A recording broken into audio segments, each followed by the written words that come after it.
Assalomu alaykum, hurmatli televizor ko'rguvchilar. Yaxshimsizlar? Dunyo uyg'ur qurultiyi to'r televiziyasining kunlik xabarlar programmasiga hammanglar xush kelibsizlar. Men İftihar Abdurashid. Bugun payshanba.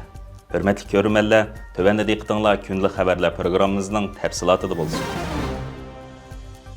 Tariximizda qurilgan 2 qatimliq Sharq Turkiston Cumhuriyetimiz 12 noyabr qurilgan bo'lib, bu munosabat bilan Gollandiyadagi obzorchi Asiya Uyg'ur xonim maxsus obzor e'lon qilgan.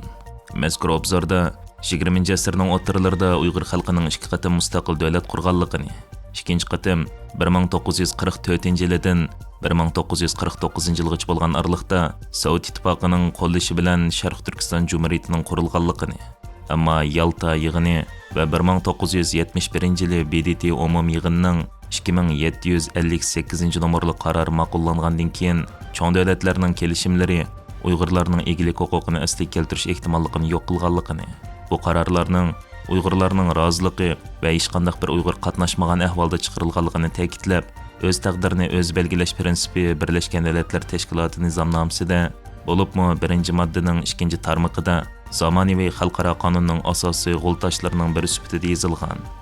U barliq xalqning o'zining siyosiy taqdirini o'z tanlashiga kafolatlik qilish uchundir. Ammo bu qonun Uyg'urlarga kelganda faqatla ishlamadi deb, cho'ng davlatlarning Sharq Turkistonning taqdirini vayron qilganligini, bugungi kunda yuz berayotgan Uyg'ur irqiy qirg'inchiligimi dal buning mas'ul ekanligini o'ttirib qo'yib, xalqaro sahnalarda cho'ng davlatlarning Uyg'urlarning taqdiri haqida chiqargan adolatsiz va Uyg'urlarning hurlik irodasini qo'lidan tortib olgan bir taraflamaligini tanqid qilgan. Asiya Uyg'ur xonim obzor degani 1971-yili Birlashgan Davlatlar Tashkiloti 2758 nomerli qarorni ma'qullab, Xitoyni birdan-bir qonuniy vakili deb e'tirof qildi va u Xitoyning aniqlamasiga qaysi zaminlar yoki xalqlarning kirgizilganligi masalasini qayta ko'zdan kechirmadi. Uyg'urlar, Tibetliklar va Tayvanliklar ayrim siyosiy subyekt deb qaralmadi. Birlashgan Davlatlar Tashkiloti bu hukmni birlikka kelgan egilik huquqli kimlik qilib bekitish orqali murakkab tarixiy reallikni Xitoyning bir butun siyosiy paktga aylantirishiga yordam berdi. Bu o'zgarish cho'nqur oqibatlarni elib kelib, Uyg'urlarni davlatchilik tarixiga ega xalqdan hozir mutlaq zamin butunligini talab qilayotgan cho'ng bir gavda ichida oz sonli millat guruhiga aylantirdi. Uyg'urlarning siyosiy kimligi urush bilan emas, balki xalqaro atalg'ularning jimjit kuchi bilan yo'q qilinib, BDT tarafidan yaratilgan Xitoyning davlat ideologiyasi tarafidan kuchaytirilgan ramka keng ko'lamlik assimilyatsiya turini qonunlashtirib, Uyg'ur tarixi va madaniyatini sistemli holda yo'q qilib o'tishga bo'ladigan qurilmani qurdi. Amaliyotda Uyg'ur davlatchiligining yo'qolishi faqat ishga bostirishning mas'uli emas edi. U yana dunyoviy tanlashlarning, kuchli davlatlarning chiqargan va xalqaro qonunda bekitilgan qarorlarning natijasi edi. Yalta yig'ini Sovet ittifoqining prinsipini pragmatizmga almashtirish fursatini yaratib bergan bo'lsa, BDTning 2758 nomerli qarori hech qanday dunyoviy organning Xitoyning zamin davosini qayta savol qilmasligiga kafolatlik qildi. Xalqaro qurilma va Xitoy birlikda butun bir xalqning davlatlar xaritasidan yo'qolib ketishiga yo'l ochadigan qonuniy va diplomatik sharoitlarni yaratdi. Bugungi kunda bu tarix yanada o'z ta'sirini ko'rsatdi. Oldingi asrning o'rtalarındagi qarorlarning merosi xalqaro hissdoshlik va e'tirof qilishning chegarasini belgilab kelmoqda. Dunyo davlatlari Xitoyning atalmish egilik huquqini o'zgarmas deb qabul qilganda, Uyg'urlarning hurlik ko'rishini eslash faqat o'tmishni qayta ko'rish emas, balki biz qurgan dunyo ustilida yer bo'lmagan xalqlarga o'rin qoldiramdi yo'q degan savolni so'rashimiz kerak. Dunyo Uyg'ur qurultiyi va Rossiya armiyasiga mablag' solishni to'xtatish xalqaro tashkiloti Xitoyning Huawei, Hikvision va Dahua texnik shirkatlarini Uyg'ur irqiy qirg'inchiligi va Rossiyaning Ukraina tajovuzchiga yordam qilishi ustidan Ispaniya sotiga arz qilgan edi. Dunyo Uyg'ur qurultiyi va Rossiya armiyasiga mablag' solishni to'xtatish xalqaro tashkiloti Xitoyning Huawei, Hikvision va Dahua texnik shirkatlarini, shundaqla ularning Ispaniyadagi tarmoq shirkatlariga qarshi Uyg'urlarga qarshi elib berilgan qirg'inchilik va insoniyat qarshi jinoyatlarga hamkorlashganlik uchun Ispaniya davlat sotiga arz qilgan edi. Bu qonuniy harakatda sud mahkamasining xalqaro qonunda bekitilgan prinsiplarga asoslangan bo'lib, mazkur arizda dalil ko'rsatilgan voqealarning xalqaro jamiyat tarafidan e'tirof qilingan muhim qonuniy huquqlarga ta'sir ko'rsatadiganligini va arz qilingan munosabatli shirkatlarning Xitoy davlatining bostirish apparatlarini texnikalik qo'llashiga qattiq to'kib qo'shganligi o'ttirib qo'yilgan. Bu haqda 10 noyabr ispancha chiqadigan Yevropa xabarlari gazetida Myunxenda turishliq Dunyo Uyg'ur qurultiyi va Rossiya armiyasiga mablag' silishni to'xtatish tashkilotining Xitoy shirkatlarini arz qilgan bu voqea haqidagi xabarda bildirilishicha, har ikki tashkilot Ispaniyada shaxsiy aybliguvchi sifatida faoliyat olib beryotdi. Maqsadi Xitoy texnik shirkatlarining bostirish va nopusni kontrol qilish siyosatlariga qatnashishini tekshirishni ilgari surish. Mazkur shirkatlar 2014-yildan buyon Uyg'ur xalqini keng ko'lamda tutqun qilish, majburiy emgak silish va kuchli raqamlik nazorat qilishga qatnashgan.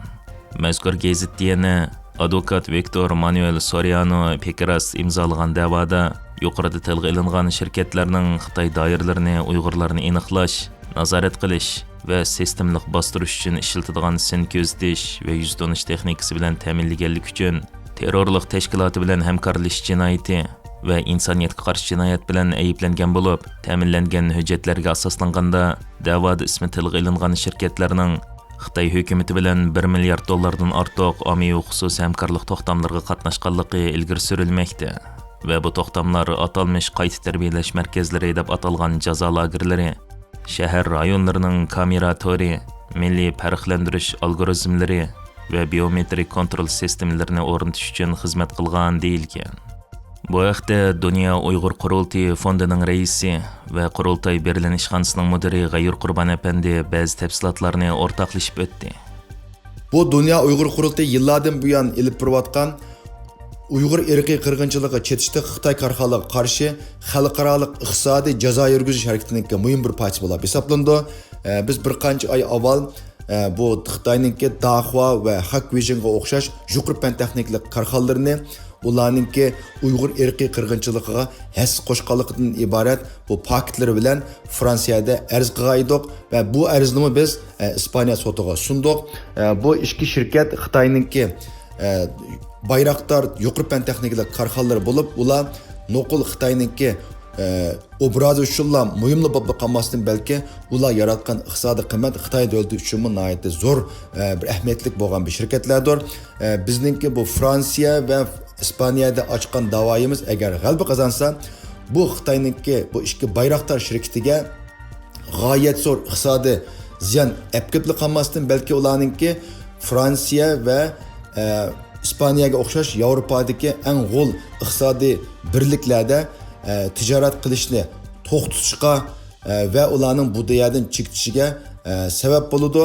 Bu orqali biz Uyg'ur irqiy qirg'inchiligiga shirik bo'lgan har qanday shirkat va shaxsninki qonunninki jazosidan qochib qutulolmayotganligini bildira olamiz.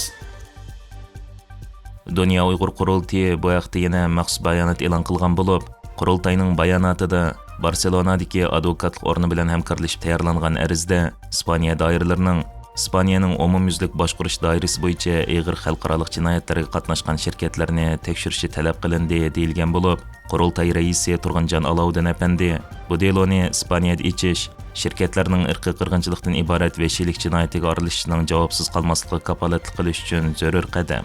Biz Ispaniya sud mahkamasini umumyuzlik qonuni prinsiplariga amal qilishga va bu ayblashlarga o'zlari talab qilgan jiddiylik bilan muomala qilishga chaqiramiz degan. Qurultayning bayonotida yana Ispaniya jinoiy ishlar qonuniga asosan arizda insoniyat qarshi jinoyatlarni tekshirish talab qilindi. Ispaniya qonuni bo'yicha shirkatlarning jazolanishi zo'r miqdorda jarimani qo'yishni, eng og'ir ahvollarda bo'lsa, shirkatlarni taqib etishni o'z ichiga oladi.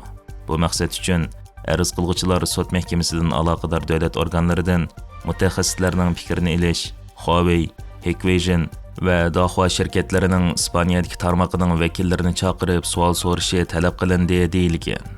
Ispaniyada ichilgan bu da'vo 2025-yil sentabrda Fransiyada sunilgan arizdan keyin elib berilgan bo'lib, Hikvision va Dahua uskunalarining faqat Uyg'urlarni keng ko'lamda nazorat qilishda ishlatilib qolmay, balki Rossiyaning Ukraina hujumlarida haqiqiy vaqtli to'p etish jarayonida ishlatilganligi haqidagi dalillarga asoslanadi ekan. Dunyo Uyg'ur qurultiyi va Rossiya armiyasiga mablag' silishni to'sish tashkiloti ochgan bu da'voda yana bu shirkatlarning Ispaniyada faoliyat olib berayotgan tarmoq shirkatlari bilan bo'lgan munosabati tafsiliy bayon qilingan bo'lib, bu shirkatlar bostirishda ishlatilgan texnikalik sistemlarning savdo va moliya taqsimotiga qatnashgan bo'lishi mumkin deb qaralgan.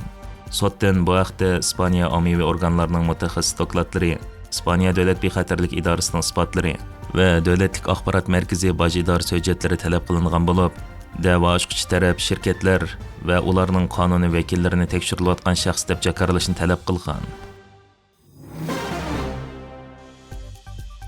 Xalqaro kishilik huquqni kuzatish tashkiloti Turkiyadagi Uyg'urlar duch kelayotgan chegaradan qo'g'lab chiqarilish tehditlari va Uyg'ur ko'chmanlarining bexatarlik andishlari haqida maxsus doklad e'lon qilgan. 12 noyabr kuni Xalqaro kishilik huquqni kuzatish tashkiloti Turkiyada yashaydigan fuqaroligi bo'lmagan Uyg'urlar uchun Turkiyaning bexatar joy emasligi haqida 51 betlik bir doklad e'lon qilgan. Mazkur dokladda Turkiyadagi Uyg'urlarning bexatarligiga kelayotgan tehditlar isbotlar orqali yoritib berilgan bo'lib, kishilik huquqni kuzatish tashkiloti 13 nafar Uyg'ur, 6 nafar advokat va bu haqda ma'lumotga ega bir Turkiya davlat amaldori bilan suhbat olib borgan va buningdan sirt Turkiya hukumatining siyosatlarini, chegaradan qo'g'lab chiqarish qarorlarini, arznoma va boshqa rasmiy hujjatlarni tahlil qilib, 2018 dekabrdan 2025 oktyabrgacha bo'lgan mezgilda qaytarish markazlarida tutib turilgan 33 nafar Uyg'ur bilan munosabatli manbalar orqali Turkiyadagi Uyg'urlarning andishlarini yoritib bergan.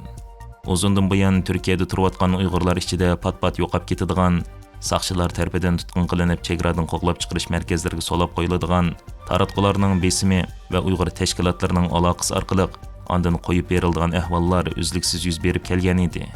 Yana nurg'un Uyg'urlarning Turkiyada bexatarligidan ansirab, Yevropa, Kanada va Amerika qatorliq davlatlarga ketish uchun qiyinchiliklarga qaramay ketishga urindigan va bu yo'lda ba'zi Uyg'urlarning hodisalarga uchrab o'lib ketgan voqealar yuz berib kelgan edi. Bu haqda kishilik huquqni kuzatish tashkilotining tadqiqotchisi Yalqin Ulug'yo'l Turkiyada yashaydigan fuqaroligi bo'lmagan Uyg'urlar uchun bexatar emas, Turkiyaning o'ltiraqlish ijozati, jumladan uzun muddatli iqomati bor Uyg'urlar uchun bexatar davlat deb qaralmasligi kerak degan. Kishilik huquqni kuzatish tashkilotining mazkur dokladi bu sohada hozirgacha e'lon qilingan muhim tekshirish xarakterli hujjat bo'lib, bu doklad Turkiyadagi Uyg'urlarning bexatarligini kapolatga ega qilish uchun xalqaro tanishni o'stirish va tadbir qo'llanishga chaqiriq qilishni asos maqsad qilgan bo'lib, kishilik huquqni kuzatish tashkiloti e'lon qilgan bu dokladida Turkiya doiralarining Xitoy hukumatidan qochib omonlik izlayotgan Uyg'urlarning qonuniy iqomatga erishish yo'llarini texim qiyinlashtirganligini bayon qilgan.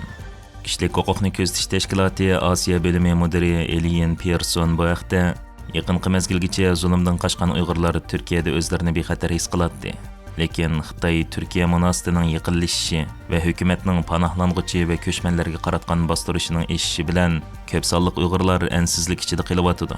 Turkiyadagi boshqa panohlanguchilar va ko'chmanlar qatorida ko'chmanlarga qartilgan bostirish siyosatining ta'siriga uchragan Uyg'urlarga cheklash kodi G87 qo'yilyotdi. Bu kod xalqaro qo'g'dilish iltimosining rad qilinishiga, iqomat ruxsati va fuqarolik iltimosining qabul qilinmasligiga sabab bo'ladi va ko'pincha ahvollarda salbiy va inson hayotini vayron qiladigan oqibatlarga sababchi bo'ladi.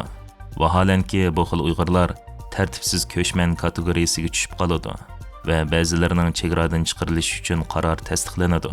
Bu xil kishilar har qanday bir sabab bilan soqchi yoki ko'chmanlar idorasidagi xizmatchiga yo'liqqanida qaytarilish markaziga yo'llandi deydi. Mazkur dokladda ko'rishilgan Uyg'urlarning ko'pinchisi o'z ixtiyori bilan qaytish jadvaliga imzo qo'yishga majburlangan.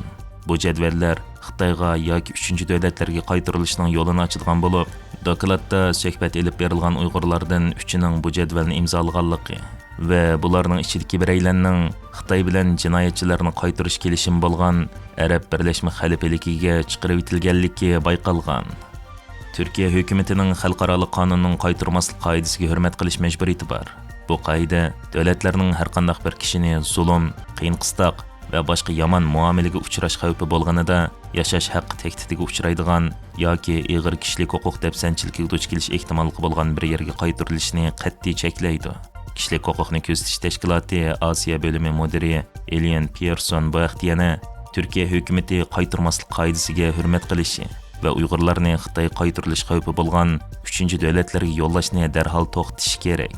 Boshqa hukumatlarmi Uyg'urlarni Turkiyaga o'tkazib berishni to'xtatish kerak. Chunki Turkiya hozirgi sharoitda Uyg'urlar uchun bexatar 3 davlat emas. Buningdan sirt xalqaro jamiyat Turkiyadagi panohlanguchilarni boshqa bexatar davlatlarga qaytadan yerlashtirishni o'ylashi kerak degan. Hurmatli ko'ruvchilar, Yuqorida diqqətinizə günlük xəbərlər proqramımızın təfsilatını sunduq. Kelər qıtımlıq sanımızgacha ko'rishgacha aman bo'lgaysizlar. Stansiyamızın YouTube kanalıga a'zo bo'lishni unutmang. Xayr xo'sh.